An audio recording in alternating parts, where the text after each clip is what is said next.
Merong kakaibang bagay ngayon ang nakikita ng mga eksperto, mga matatalinong tao sa ating kalawakan. At viral ngayon ito sa internet. Ibinabalita ito mga sangkay sa mga pahayagan international. Ito ay patungkol sa 3-Eye Atlas na sinasabi nilang isang kometa. Subalit mga sangkay, may mga ugong-ugong na ito daw po ay isang sasakyan ng isang alien. Dahil base daw po sa picture na nakikita, ito ay may mga ilaw na nakapaligid. Ano nga ba talaga ang totoo tungkol po dito? Ang mundo nga ba natin ay nanganganib ngayon?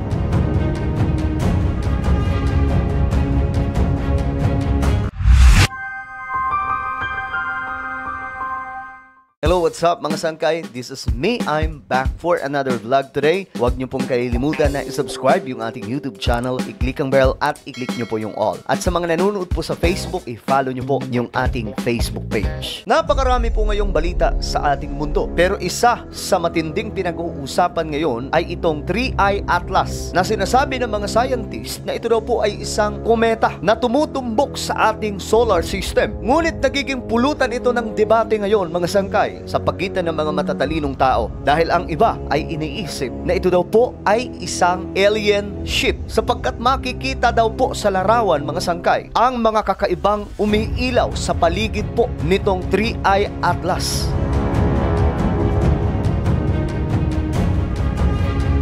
At eto pa ang very interesting. Mayroon pong isang pastor na nagpropesiya na naman patungkol po sa isang paparating na bagay sa ating planeta. At may nakakakilabot na revelasyon. Ang taong ito ang nagpropesiya mga sangkay tungkol sa mangyayari kay Donald Trump. Natitalyado mga sangkay kung ano ang ginawa kay Trump nung siya ay muntikang ipatumba sa entablado nung panahon na siya ay nangangampanya. Tumugma ito sa kung ano ang sinasabi niya. Kung kaya't itong taong ito ngayon ay pinapaniwala ng marami na sumakto pa na naibabalita itong patungkol sa 3-Eye Atlas.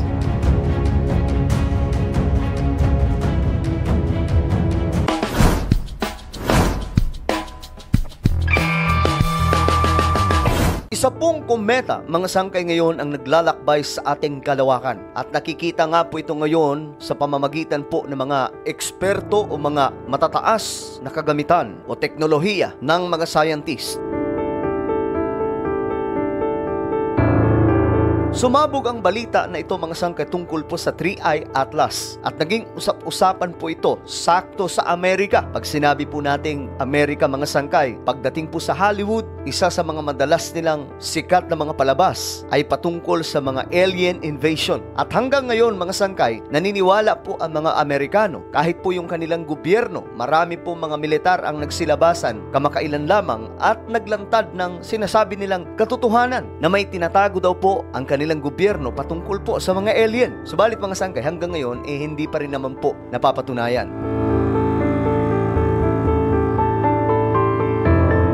Pumutok ang balitang mayroong isang kometa na naglalakbay sa kaluwakan at mabilis na pumapasok po ito sa ating solar system. At habang papalapit ng papalapit ito mga sangkay, mas lalo daw pong bumibilis ng bumibilis. Ayon sa report mga sangkay, ang kometang ito ay matagal nang naglalakbay sa kalawakan. At ito po ay bumibilang sa edad ng 7 billion years old. At dito mga sangkay, concern o nag-aalala po ang mga astronomers. Posible daw po na itong kometa na 3-Eye Atlas ay isang oldest na bagay sa kalawakan na kanilang nakita na papasok sa ating solar system. Ayon sa mga scientists, ang ating solar system ay nag-form 4.6 billion years ago, while recent research points to comet 3-Eye Atlas possibly being more than 7 billion years old. So mas matanda pa po siya mga sangkay sa ating solar system kung tutuusin. Noong una mga sangkay ay tinitingnan nila ito na isang natural na kometa lamang. Subalit kalaunan nagiging usap-usapan ng mga sangkay nung nakunan na po ito ng picture o isang larawan. Sapagkat may napansin dito yung mga matatalinong tao o mga eksperto. Ang kometang ito ay may taglay na mga umiilaw sa paligid na tila baga isa pong bagay ito mga sangkay o isang sasakyan na pwedeng masabi na isang malaking alien ship.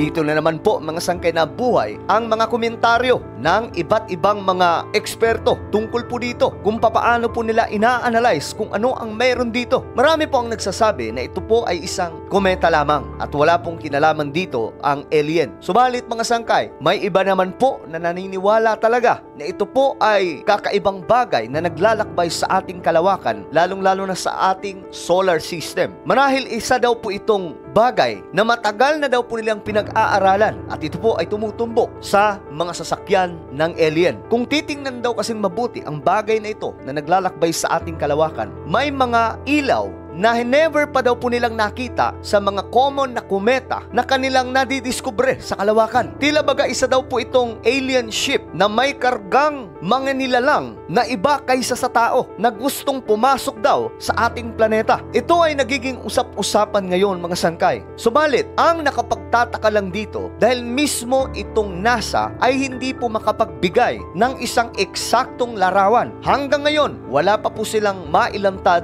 na isang picture na magpapatunay na ito po ay isang normal na kometa lamang. Ngunit mga sangkay, may mga lumalabas din po ng mga konspirasiya, yung mga otoridad o mga eksperto na mismo ang Japan daw po nadiskubre nila na itong sinasabing 3-eye atlas ay hindi naman talaga isang kometa. Mapapansin daw po sa isang larawan na may mga malalaking ilaw sa paligid na tila baga isang advance na sasakyang pangkalawakan. Ngunit sa kabila nito mga sangkay, nagsalita po ang NASA. Ayon po sa kanila, itong papalapit na kometa ay hindi daw po nakakatakot. Ito daw po ay isa lamang pong kometa na dadaan lamang sa ating solar system at mananatili daw po itong malayo at hindi daw po papasok sa ating planeta.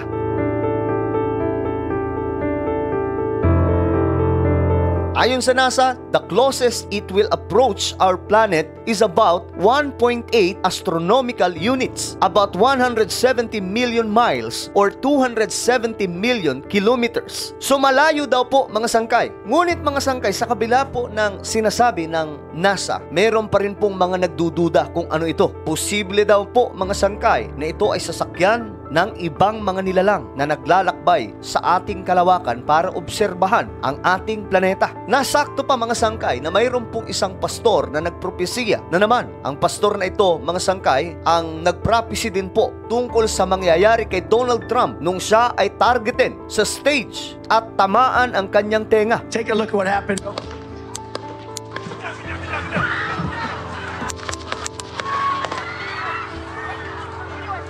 Kung ano ang sinabi ng pastor na ito sa kanyang propesiya, yun din po ang eksaktong nangyari kay Donald Trump. Specific kung papaano po tinamaan at dinaplisan ang kanyang tenga hanggang sa kanyang pagluhod, hanggang sa kinuha siya ng kanyang security. Kung kaya't marami po ang naniniwala sa taong ito. At ngayon na naman mga sangkay, mayroon po siyang malaking pasabog. Ayon sa pastor na ito, mayroon daw pong demonic spirits na papalapit po sa ating planeta. Pero wala daw po siyang alam kung kailan ito mangyayari.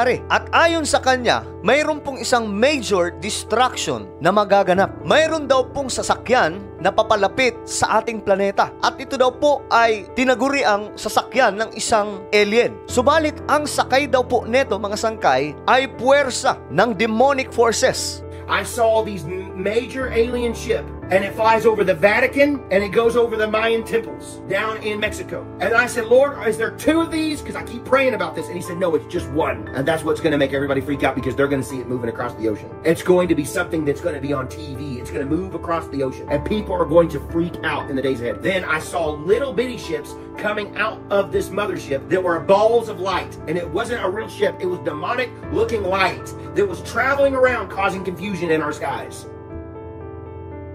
You say, Brandon, that sounds way out there. Yeah, it is. It was way out there to me.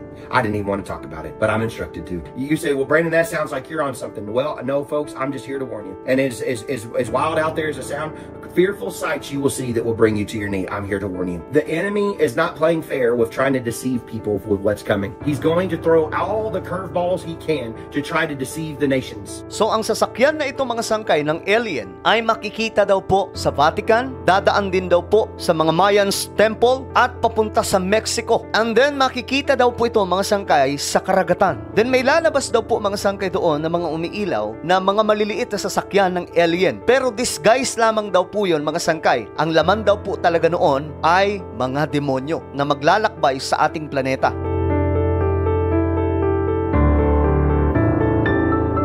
Now mga sangkay, ano daw po talaga ang purpose nito? Sa generation natin ngayon, masyado pong mataas ang teknolohiya. Actually mga sangkay, ang technology ang ginagamit ngayon ng kaaway para po i-deceive ang marami sa tao sa buong mundo. Lalong-lalo na po yung mga mananampalataya. Ngayon, nasa critical part po tayo ng kalagayan ng ating generation. Kasi ngayon mga sangkay, si Satan Lucifer nagdo-double, triple time po siya para po i-deceive ang marami. At eto na mga sangkay, dito na papasok ang science. Ang science, gagamitin po ang mga technology para po i-deceive yung maraming mga tao. Kung kaya't itong demonic forces ngayon, malaki ang posibilidad na ang science, gamit din po ang mga matataas na teknolohiya ngayon, ang magdi-deceive sa maraming tao para po patunayan na hindi totoo na nag-i-exist ang makapangyarihang Diyos. Dahil yun po ang majority sa mga scientists, hindi sila naniniwala na may Diyos. So kung totoo man na mangyayari itong mga sangkay, ito po ay magandang maaga pa lamang, alam na po natin kung ano po ang mangyayari in the future. Maganap man yan o hindi, alam po natin kung papaano proteksyonan ang ating pananampalataya sa ating Panginoon. Remember na si Satan pumarito para po i-deceive ang marami. At hindi na rin po ito bago mga sangkay. Dahil mismo ang Biblia ay nagpapaliwanag patungkol po sa mga kababalaghan, patungkol po sa mga bagay na makikita natin sa kalawakan at karagatan. Naimpropesiya na po ito mga sangkay para po i-deceive ang maraming tao. Ayon po sa Luke chapter 21 verse 25 hanggang 27, magkakaroon ng mga palatandaan sa araw, sa buwan at mga bituin. Sa lupa, ang mga bansa ay masisindak at malilito dahil sa ugong at mga daluyong ng dagat. Ang mga tao'y hihimatayin sa takot dahil sa pag-iisip sa mga kapahamakang darating sa sanlibutan, sapagkat mayayanig ang mga kapangyarihan sa langit. Sa panahong iyon, makikita nila ang anak ng taong dumarating na nasa alapaap at may kapangyarihan at dakilang karangalan. So dito mga sangkay, klaro po kung ano ang magaganap in these last days. At ako ay naniniwala mga sangkay that we are living in this very, very last days. Ito na yun mga sangkay. Nakikita po natin yung distraction na nagaganap sa ating mundo, yung awayan ng iba't ibang mga bansa, kung papaano po mga sangkay pahinain ni Satan Lucifer ang pananampalataya ng maraming Kristiyano. We are living in these last days. At kung ano man ang mga magaganap sa ating planeta in the near future, bukas man yan, sa susunod na buwan man yan, next year or sa kahit na anong panahon, tandaan po natin mga sangkay, habang tumatagal, lalong nagsisikap si Satanas para i-deceive ang maraming mga Kristiyano, para lituhin ang lahat ng tao upang hindi maniwala na may Diyos. Ngunit sabi pa nga po ng Biblia, kung sino ang magtiis, magpatuloy hanggang sa wakas, siya lamang po ang maliligtas.